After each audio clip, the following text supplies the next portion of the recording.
A notícia é essa aqui. Está no painel da Folha, né?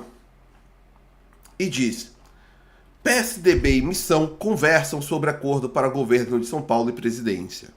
Uma das discussões envolveria os tucanos dando palanque para Renan Santos, em troca, partido do MBL apoiaria Paulo Serra para o Palácio dos Bandeirantes. PSDB e Missão, novo partido do MBL, intensificaram as conversas em São Paulo nas últimas semanas e cogitam um acordo envolvendo as eleições para o governo estadual e a presidência. A ideia seria o PSDB paulista apoiar a candidatura presidencial de Renan Santos, do Missão. Em troca, o partido de Renan apoiaria a candidatura tucana do ex-prefeito Paulo Serra ao Palácio dos Bandeirantes. Esse cenário depende de algumas condições, no entanto. Vamos ver aqui quais são as condições. Né? A primeira seria a desistência do deputado federal Kim Kataguiri de disputar o governo estadual. Além disso, o PSDB teria que abrir mão de ter o candidato a presidente. Hoje está colocado o nome do deputado federal Aécio Neves. Outro ponto em aberto é a ofensiva do governador Tarcísio para ter os tucanos em sua coligação. Bom, nesses 3 parágrafos aqui nós temos tudo que importa para essa notícia. Tudo que importa para essa notícia está aqui. Tá? Primeiro ponto. O Kim, que pontua mais do que o Paulo Serra.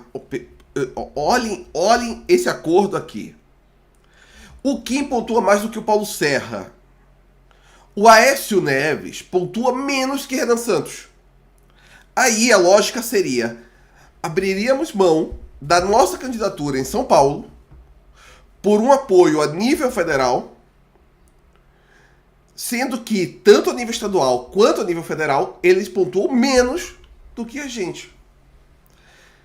Parece uma loucura. Aí alguém poderia falar o seguinte: tudo bem, mas o que conta para este caso é que o PSDB entregaria tempo de TV. Tempo de TV não.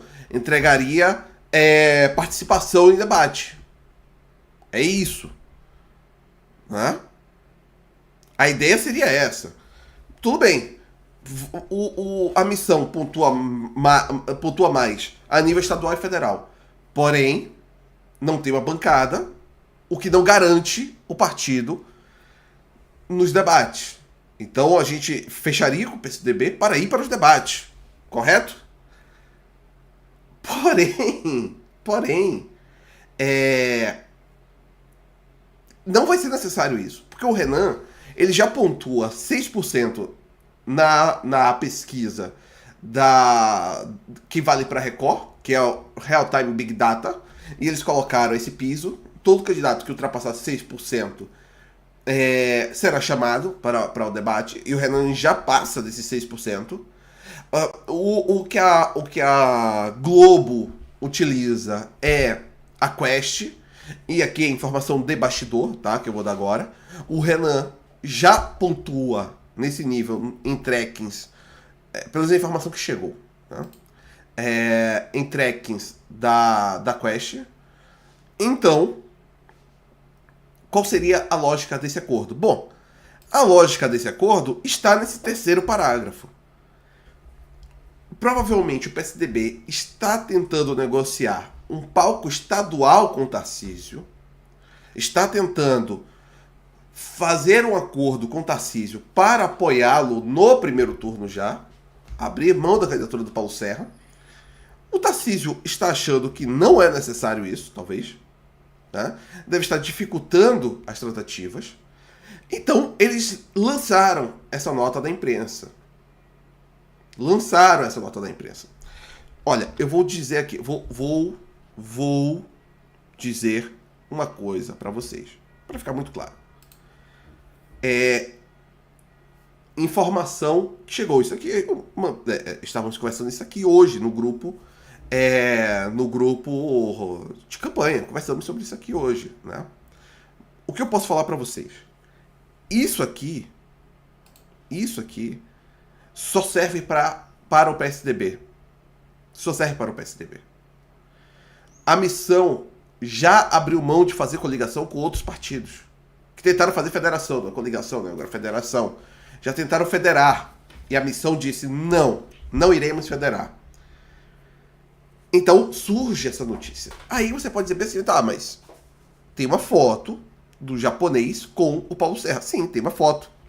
Eles requentaram uma notícia de abril. Em abril, eles já tinham publicado que em Paulo Serra se encontram e conversam sobre aliança para o governo de São Paulo. Deputado pela missão e presidente do PSDB estadual, estudou Copô Chapa. Serra e Kinder se posicionaram nas pesquisas com cerca de 5% cada. Isso aqui foi em abril. Que o Paulo Serra chega aí no escritório para se encontrar com o Kim, né? E aí ele vai falar para poder debater essa possibilidade que não avançou. Essas duas candidaturas que são independentes juntas podem somar bastante. As pesquisas têm mostrado que eu e Kim juntos estamos ultrapassando os 10% das intenções de votos, afirmou Serra. Ambos ali com 5%. Né? Bom, a grande questão é, de abril para agora, já estamos em junho, isso não avançou. Não houve nenhum avanço significativo nessa tratativa.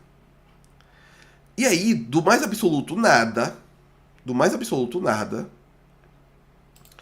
publicam essa matéria que saiu ontem, não, saiu hoje de manhã, que é PSDB e Missão conversa sobre acordos, dizendo que intensificaram as discussões. Não há intensificação de discussão. Isso aqui ocorreu em abril. Inclusive os dois com a mesma roupa. Né? Agora que eu vi que os dois estão com a mesma blusa, cara. Por alguma razão. Mas essa notícia de hoje me parece que é o caso de uma notícia plantada pelo PSDB.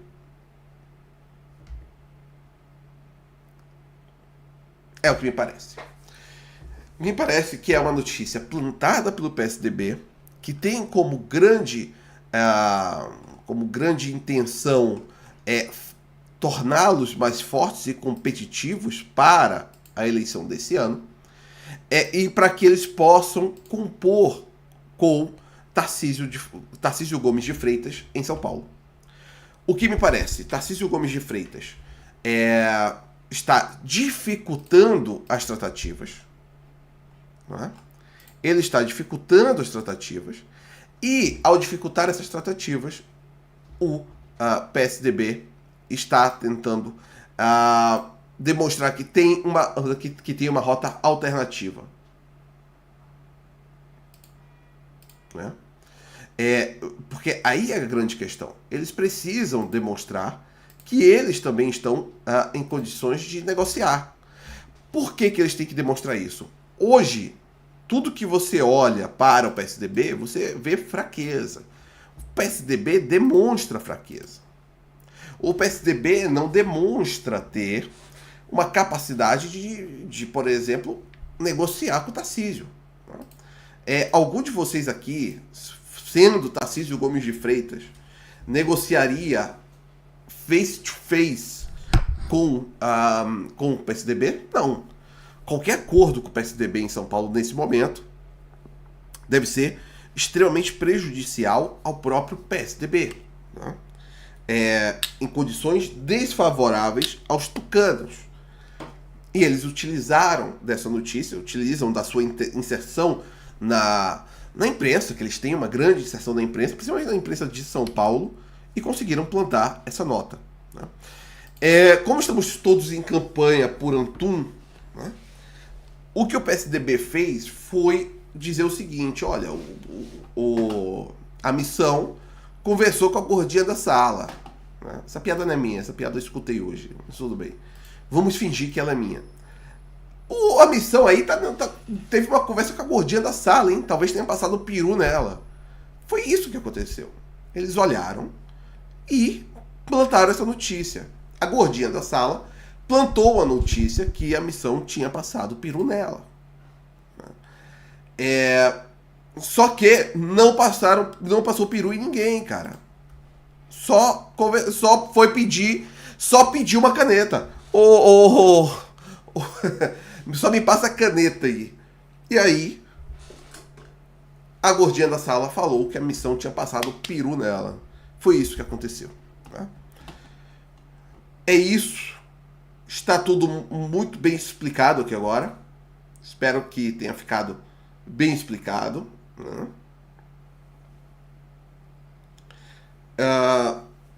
Essa foi uma questão que eu vi as pessoas hoje se debruçando, falando muito em rede social. E eu acho que conseguimos aqui explicar muito bem, inclusive, a tática do PSDB. E por que o PSDB fez isso? Né? Vamos então... mas uma coisa, que agora sim, isso aqui eu acho que cabe falar. Quem verdadeiramente negocia com ele se chama Tarcísio Gomes de Freitas. Né? Tarcísio Gomes de Freitas negocia com o PSDB. E os bolsonaristas estão naquele momento que é sempre uma das coisas mais incríveis. O bolsonarismo gosta de falar o seguinte, mas poxa, vocês são PSDB Kids, e é por isso que vocês negociam, né, com o PSDB. Mas quem está negociando com o PSDB é o bolsonarismo paulista, a.k.a. Tarcísio Gomes de Freitas. Ele que negocia com... Ele que negocia com o PSDB. Mas ainda assim, os bolsonaristas, eles estão naquele momento de negação. Né? E eu até acho que exista uma questão em relação ao PSDB, que eles têm... Vamos ser claros aqui. Também precisamos ser muito claros no que eu vou falar aqui agora. Melhor ainda seria se a direita brasileira continuasse a ser PSDB e não o bolsonarismo. Né? Isso ainda seria melhor. Porque o PSDB tem uma qualidade, tem um nível o nível dos quadros do PSDB são melhores do que os quadros do bolsonarismo. Acho que isso está dado, acho que não há nenhuma discussão em relação a isso. Tá? Acho que todos concordam com isso, mas há um trade-off muito grande. Né? Há um trade-off muito grande hoje com o PSDB. Apesar de ter quadros superiores, apesar de ter um histórico de gestão melhor, apesar de ter, enfim, muitas coisas melhores do que o bolsonarismo, a marca PSDB se tornou uma marca maldita.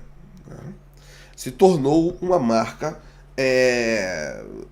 impregnada de um estereótipo ali muito ruim, que é como se eles tivessem primeiro falhado no combate ao PT e falhado porque eles queriam falhar. É isso que a direita olha. Né? A direita olha para o PSDB dessa forma. Eles não apenas falharam contra o PT, como eles falharam porque eles queriam falhar contra o PT. Não sei se eu concordo com essa tese. Né? Não sei se concordo com essa tese.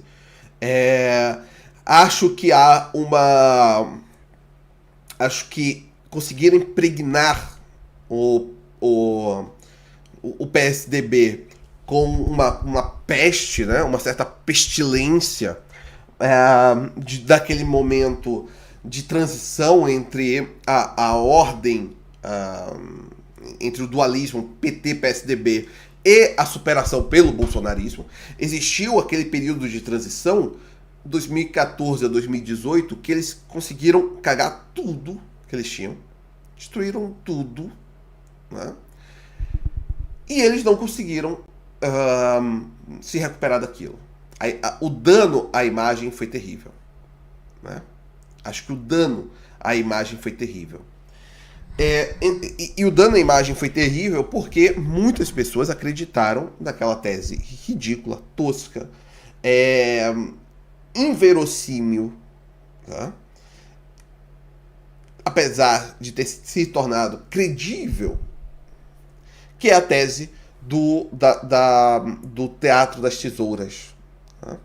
A ideia do Teatro das Tesouras, onde PT e PSDB faziam ali um jogo de comadres, em que o PSDB queria e lutava pela vitória do PT,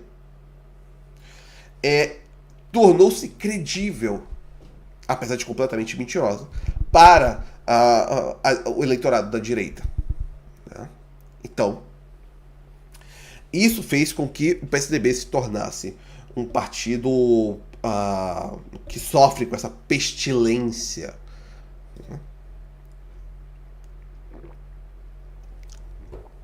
E como muito bem citaram aqui no chat, Geraldo Alckmin era um representante não apenas da direita, né, tucana, ele era representante de uma facção interna do tucanato, que obteve bastante sucesso local, mas que nunca foi um homem verdadeiramente à direita. Porém, ele era assim tratado, ainda mais por ser uma pessoa da Opus Dei, não é? Ele era tratado dessa forma, o que fez com que ele ao se tornar vice-presidente do Lula da Silva, toda aquela ideia pregressa de Teatro das Tesouras, né, foi colocada como correta. Não, é correto.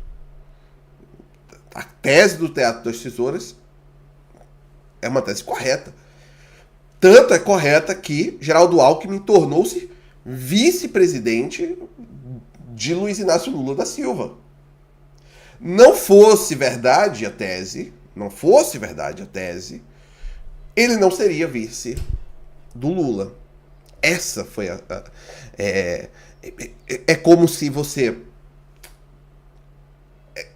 primeiro, a tese do Teatro das Tesouras, ela era uma tese que buscava fazer uma descrição, né? Descrever, é isso que ela buscava fazer, uma descrição da realidade. Mas acabou por se tornar uma espécie de profecia. Profetizou o que aconteceria. Né? E eles... o PSDB ajudou nessa concretização.